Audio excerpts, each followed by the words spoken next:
Hello बच्चों, welcome back. हमने last lecture में देखा था हीमोफीलिया के बारे में। ठीक है, हीमोफीलिया में देखा था हमने कि हीमोफीलिया दिखाता है हमें क्रिस क्रॉस इनहेरिटेंस।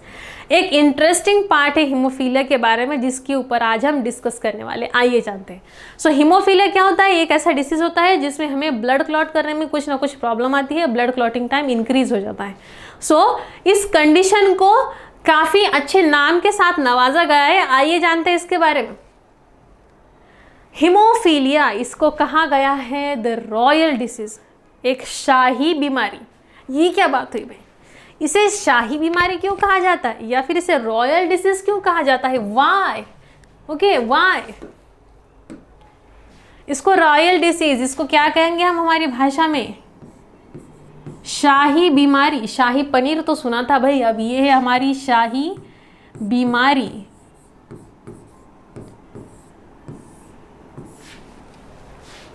क्यों भाई, क्यों कहा गया है इसे शाही बीमारी या फिर इसे रॉयल डिसीज? आइए जानते हैं इसके बारे में। ओके, रॉयल डिसीज इसे इसलिए कहा गया है क्योंकि हिस्ट्री से अगर देखा जाए ये जो हीमोफीलिया का केस है ये राजघरानों में पाया गया है। मतलब जो बड़े बड़े रानी राजा महाराजा थे उनके घरानों में इस डिसीज को पाया गया है। देखिए कहाँ कहाँ पाया गया है। इन 19th एंड 20th सेंचुरी में जो रॉयल फैमिलीज थी इंग्लैंड, जर्मनी, रशिया की, England, Germany, Russia and Spain में जो रॉयल फैमिलीज थी, जो शाही घराने थे, वहाँ पे शाही बीमारी यानी हीमोफीलिया को पाया गया है 19th एंड 20th सेंचुरी में। और स्पेशली इसका एक एग्जाम्पल है क्वीन विक्टोरिया। क्वीन विक्टोरिया जो इंग्लैंड की महारानी थी, इन क्वीन विक्टोरिया, ये वाली मोहतरमा है ये, इन क्वीन विक्टोरिया को इस डिसीज के साथ पॉजिटिव या फिर इस डिसीज की वो कैरियर थी। मतलब ऐसा माना जाता है कि जो क्वीन विक्टोरिया थी इंग्लैंड की, जिन्होंने 1837 से 1901 तक 1837 से 1901 तक रूल किया था, उस रानी को कहा जाता है कि ये हीमोफीलिया की कैरियर थी। मतलब इनका क्या होगा? इनका होगा एक्स हीमोफीलिया का ये है कैरियर। एक है कैपिटल H और एक है स्मॉल h। ये जो क्वीन विक्टोरिया थी इन्हें क्या कहा जाता है कि ये कैरियर थी इस हीमोफीलिक डिसीज की, और इन्होंने इस डिसीज को आगे अपने जो चिल्ड्रंस थे उन्हें टोटल 9 चिल्ड्रंस थे। 9 में से उन्होंने 3 में इस डिसीज को या फिर इस ट्रेट को ट्रांसफ़र किया है। ये डिसीज राजघरानों में पाया गया है, दैट्स वाई इसे शाही बीमारी या द रॉयल डिसीज कहा जाता है ना? Interesting fact. चलिए आगे बढ़ते हैं। अभी देखिए सेक्स डिटर्मिनेशन। सेक्स डिटर्मिनेशन क्या होता है? सेक्स डिटर्मिनेशन यानी वही कि आने वाला ऑफस्प्रिंग फीमेल है या मेल है, इसे डिटरमाइन करना, इसे कहा जाता है सेक्स डिटर्मिनेशन। अभी देखिए ये ह्यूमन बींग्स में कैसा होता है इसे जानेंगे हम। अभी देखिए जो क्रोमोसोमल मैकेनिज्म है हमारी सेक्स डिटर्मिनेशन की, वो है हमारी XX एंड XY टाइप की। ओके, ह्यूमन बींग्स में क्या होता है? XX एंड XY टाइप का होता है सेक्स डिटर्मिनेशन। यानी अगर दोनों भी X है ये है फीमेल और XY है ये है मेल। अभी देखिए हमने जैसे देखा कि हमारे पास क्या होता है, कितने क्रोमोसोम है हमारे पास है 23 पेयर्स। 23 पेयर में से सिर्फ एक पेयर है जो सेक्स डिटरमाइन करती है। ओके, और जो बचे हुए 22 पेयर से ये है ऑटोजोमल। ठीक है, जो एक पेयर बची है जो सेक्स को डिटरमाइन करती है, उसी के ऊपर निर्भर है कि आने वाला ऑफस्प्रिंग हमारा कौन से जेंडर का है, मेल है या फीमेल है। अभी देखते हैं, out of this 22 pair the autosome and 1 pair of the sex chromosome. हमारे पास टोटल 23 पेयर्स है। 23 पेयर में से क्या होता है, 22 जो होते हैं वो ऑटोजोम होते हैं, मतलब वो सेक्स डिटर्मिनेशन के साथ उनका कोई लेना देना नहीं, और जो एक लास्ट वाली पेयर बचती है वो करती है सेक्स डिटर्मिनेशन। ठीक है, ये था ह्यूमन के बारे में। अभी देखिए अगर हमें जीनोटाइप लिखना है फीमेल्स का तो कैसा लिखेंगे? देखिए अभी हमारे पास क्या है, ऑटोजोम है 22 पेयर। Okay, autosomes. अभी ये 22 पेयर्स है, यानी अगर इसको सिंगल सिंगल क्रोमोसोम में कन्वर्ट कर दिया गया तो इसको मल्टीप्लाई करेंगे हम 2 के साथ, क्योंकि पेयर का मतलब होता है दो, टू, दो, कपल। ठीक है, पेयर का मतलब क्या होता है? दो। सो अगर 22 पेयर्स है, इसका मतलब क्या है? 22 कपल्स है। फिर एक एक कितना हुआ? वो टोटल कितना हुआ? वो हो गया 44 क्रोमोसोम। सो हमारे पास ऑटोसोम्स मतलब सेक्स क्रोमोसोम को छोड़ के कितने बचते हैं? 44 chromosome. So that's why female को हम इस तरह से रिप्रेजेंट कर सकते हैं, that female contains 44 autosome and sex chromosome कौन सा है फीमेल में? यस, बताओ, फीमेल में कौन सा सेक्स क्रोमोसोम होता है? प्लस कैपिटल एक्स मतलब XX। सो इस तरह से हम फीमेल को रिप्रेजेंट कर सकते हैं जीनोटाइपिकली कि उनमें 44 ऑटोसोम्स है और एक पेयर है सेक्स क्रोमोसोम जो है XX। अभी अगर हमें मेल को रिप्रेजेंट करना है, okay, if we have to represent male, then देखिए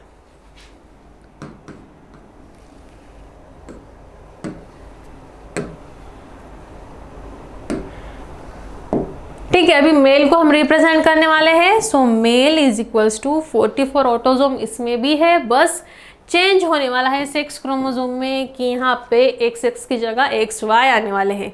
सो ये है genotype of a mail.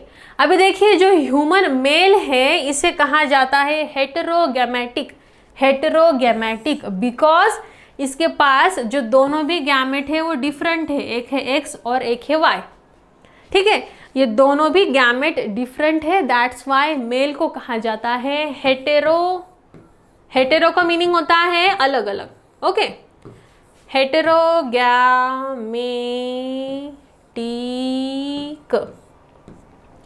Heterogametic अलग अलग। हेटेरोगैमेटिक कौन होते हैं? हेटेरोगैमेटिक मेल होते हैं, क्योंकि मेल में जो प्रेजेंट है वो है X एंड Y, दोनों भी अलग अलग गैमेट फॉर्म करेंगे। जब इनका गैमेट फॉर्मेशन की बारी आती है तो एक गैमेट बनता है X और एक होता है Y, दोनों भी अलग अलग है कि नहीं? यस, है। दैट्स वाई जो मेल होते हैं ये होते हैं हेटेरोगैमेटिक, अलग अलग।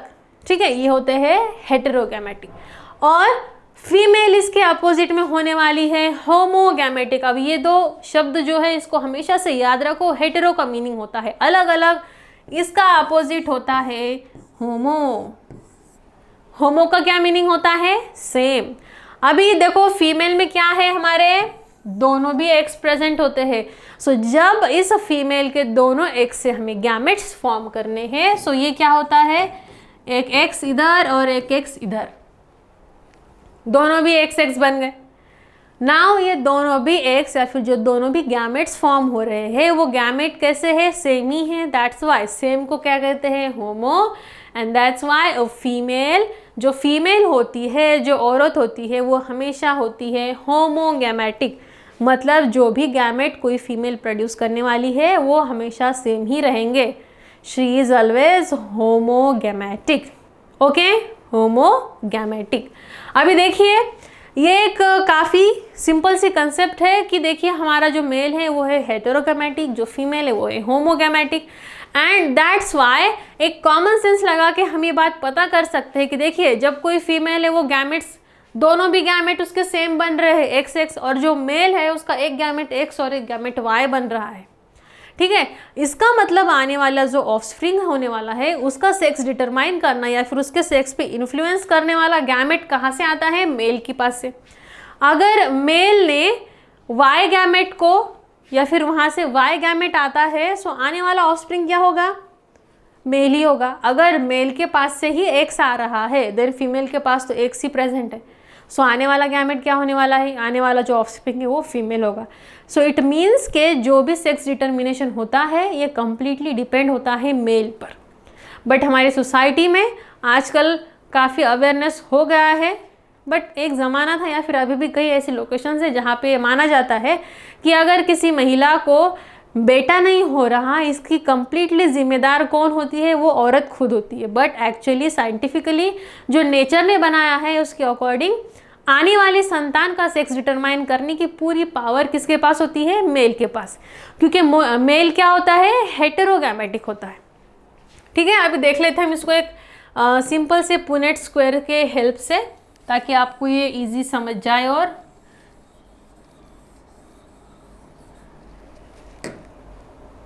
ठीक है, अभी देखिए एक्स एक्स ये आ गए हमारे फीमेल के पास से।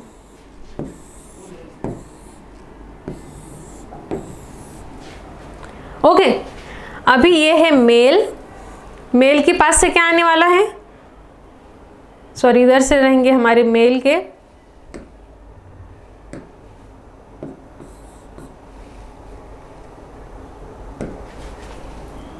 ठीक है, ये वाली है फीमेल की लाइन, और ये जो इधर से नीचे की तरफ है ये हमारी मेल की लाइन। ओके, सो ये वाले जो है मेल की, सो मेल के पास से आने वाला है एक एक्स है और एक है वाई। ओके, अभी देखिए इनका कॉम्बिनेशन कैसे बन के तैयार होने वाला है। एक्स एक्स, अगर मेल से एक्स आता है सो ये बन गया एक्स एक्स यानी फीमेल, इधर से भी एक्स एक्स यानी फीमेल। अगर मेल की तरफ से वाई आता है देन एक्स वाई, ये बन गया मेल। वापस से वाई आता है एक्स वाई यानी बन गया मेल। अभी देखिए यहाँ पे मेल और फीमेल दोनों के भी चांसेस सेम हैं, मतलब 50% चांस है कि आने वाली ऑफस्प्रिंग लड़की होगी और 50% चांसेस है कि आने वाला ऑफस्प्रिंग जो है वो एक लड़का होगा। बट इसमें दोष किसी का भी नहीं होता, ये तो पूरी नेचुरल प्रोसीजर होती है ऑब्वियसली। बट अगर सेक्स डिटर्मिनेशन की बात आती है तो सेक्स डिटर्मिनेशन के लिए रिस्पॉन्सिबल होता है सिर्फ मेल। ओके, फीमेल का कोई भी इसमें रिस्पॉन्स नहीं होता, क्योंकि फीमेल के पास आ जाके एक ही गैमेट होता है, वो होता है एक्स। उसे डोनेट करने की जब बात आती है गैमेट की, या फिर जब उसका गैमेट फॉर्म होता है, तो दोनों भी एक्सेस गैमेट बन के तैयार होते हैं और वही आगे फॉरवर्ड होने वाले हैं। सो सेक्स डिटर्मिनेशन में फीमेल का कोई भी एक्टिव पार्टिसिपेशन या फिर इफेक्ट नहीं होता। जो भी इफेक्ट होता है ये होता है मेल की गैमेट से। अगर मेल से वाई आ जाता है देन आने वाला ऑफस्प्रिंग सन होगा, अगर वहाँ से भी एक्स आता है देन आने वाला ऑफस्प्रिंग एक फीमेल होगा। चलिए आगे बढ़ते हैं। अभी देखिए sex determination in birds. Birds में कैसे सेक्स डिटर्मिनेशन होता है? जैसे हमने ह्यूमन बींग में देखा था कि यहाँ पे होमोजाइगस और होमोगैमेटिक एंड हेट्रोगैमेटिक है, फीमेल है मेल है, एक्स एंड वाई क्रोमोसोम होते हैं। और ह्यूमन बींग्स में डिफरेंट थिंग क्या आती है कि यहाँ पे जो फीमेल है वो फीमेल हमेशा होमोगैमेटिक है, मतलब फीमेल से आने वाला गैमेट ऑलवेज सेम होगा। And that's Y sex determination completely depend करता है मेल से जो गैमेट आने वाला है उस पर। अभी देखिए कुछ एक्सेप्शन है हर बात के लिए हमारे नेचर में, और उसमें से एक है सेक्स डिटर्मिनेशन इन बर्ड्स। ये तो काफ़ी अलग है, चलिए देखते हैं इसमें क्या है। बर्ड्स, अभी देखिए आने वाले बर्ड में मेल होगा या फीमेल होगा ये डिटरमाइन करने का काम कैसे होता है, चलिए देखते हैं। सो ये है फीमेल।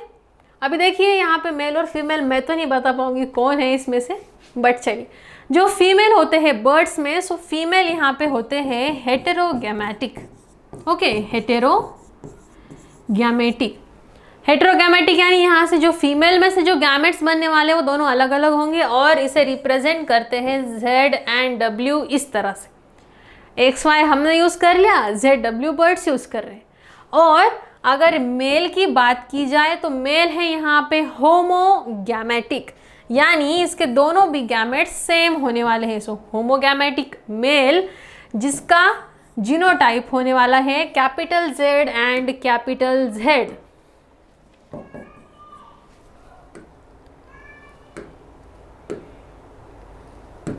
ओके, ये है इसका मेल। ठीक है, सो इन बर्ड्स में हेटेरोगैमेटिक कौन है? यहाँ पे फीमेल है। ये हमारे ह्यूमन बींग से एग्जैक्टली अपोजिट वाला केस है।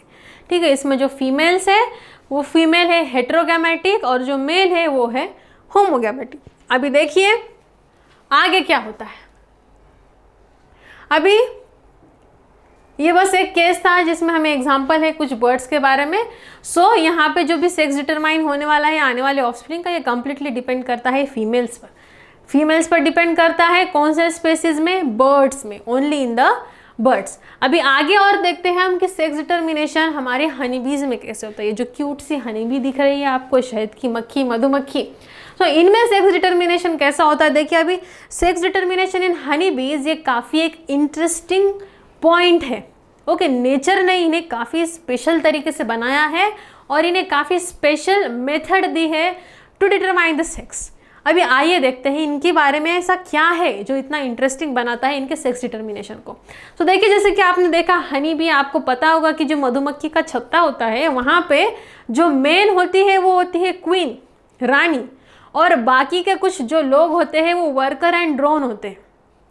ठीक है, सो ये सब उनका डिपेंड करता है उनके सेक्स डिटर्मिनेशन पर। कैसे? जो क्वीन होती है ये एक फर्टाइल फीमेल होती है जो वापस से ऑफस्प्रिंग्स प्रोड्यूस कर सकती है। ओके, और जो ड्रोन होते हैं या फिर जो वर्कर्स होते हैं ये फर्टाइल नहीं होते, वो आगे से कुछ ऑफस्प्रिंग को प्रोड्यूस नहीं कर सकते। ठीक है, ये एक मेन उनका डिस्टिंग्विशिंग पॉइंट था मधुमक्खी को डिफ्रेंशिएट जो करता है। ठीक है, अभी देखिए जो एप से या फिर हनी बीज जो है, ये हनी बीज में सेक्स डिटर्मिनेशन होता है जिस टाइप से उसको कहा जाता है हैप्लोडिप्लॉइड टाइप। हैप्लोडिप्लॉइड, हैप्लो का मीनिंग होता है सिंगल एंड डिप्लॉइड का मीनिंग होता है डबल। सो इनके सेक्स डिटर्मिनेशन में ये दोनों भी टर्म्स आते हैं। अभी देखिए सेक्स ऑफ द इंडिविजुअल जो है वो डिटरमाइन होता है कि उसके पास कितने नंबर ऑफ क्रोमोसोम रिसीव हुए हैं।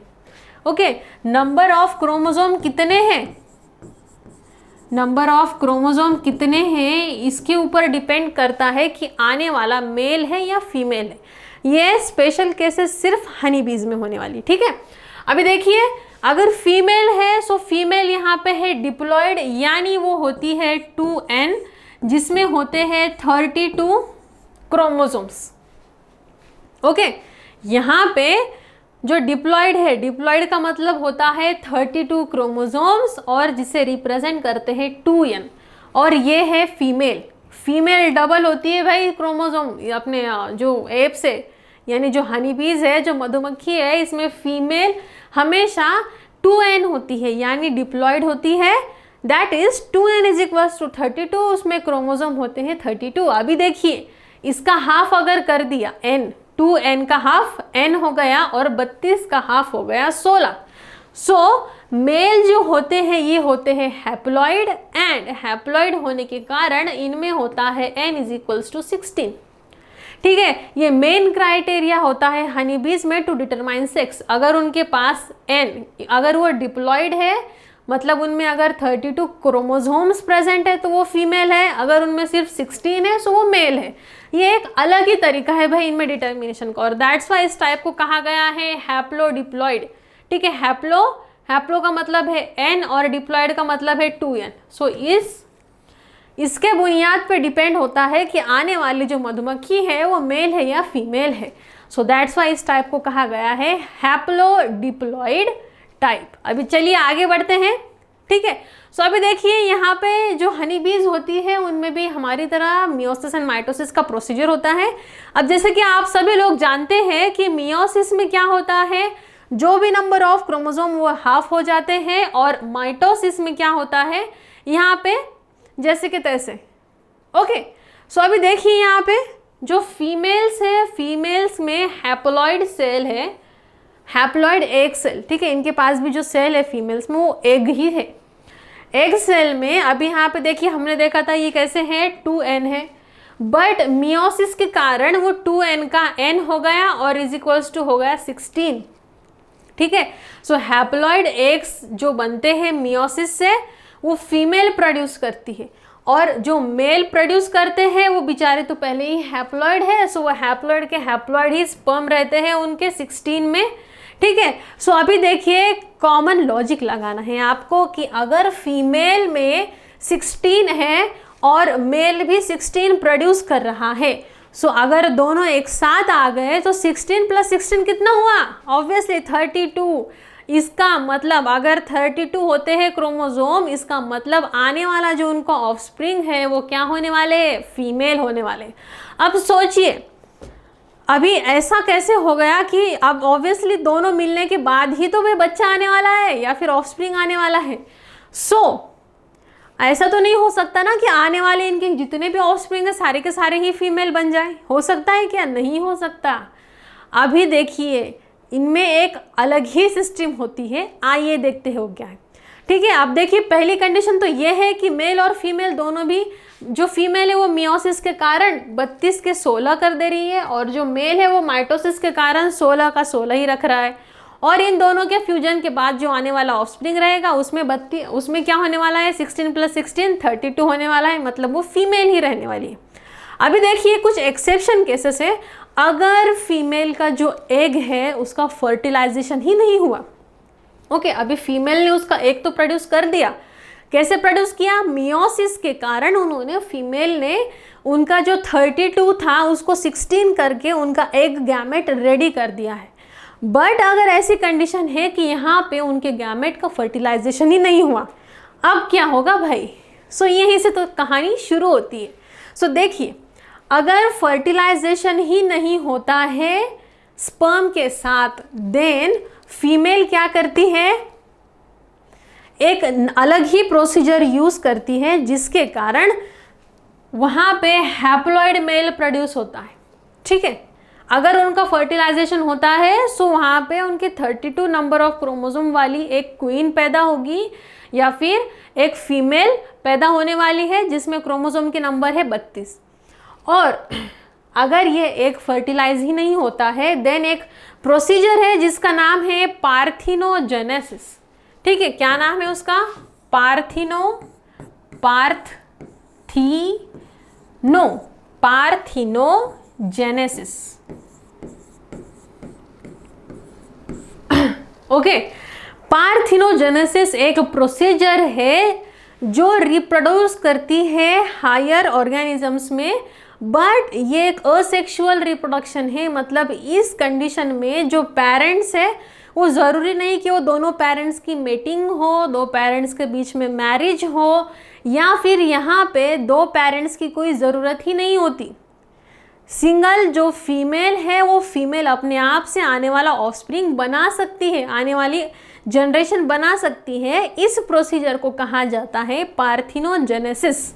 पार्थिनोजेनेसिस में जो भी ऑफस्प्रिंग प्रोड्यूस, सॉरी इसको ऑफस्प्रिंग तो बोल ही नहीं सकते क्योंकि एक असेक्सुअल रिप्रोडक्शन का मेथड है। और पार्थिनोजेनेसिस को यूज़ करके हनी भी क्या करती है, जो उसके एग्स बचे हुए हैं जिनका स्पर्म के साथ फर्टिलाइजेशन नहीं हुआ है, उन एग्स को मेल में कन्वर्ट कर देती है क्योंकि उनके पास 16 नंबर ऑफ क्रोमोसोम होते हैं। इट मीन्स वो हैप्लॉइड है।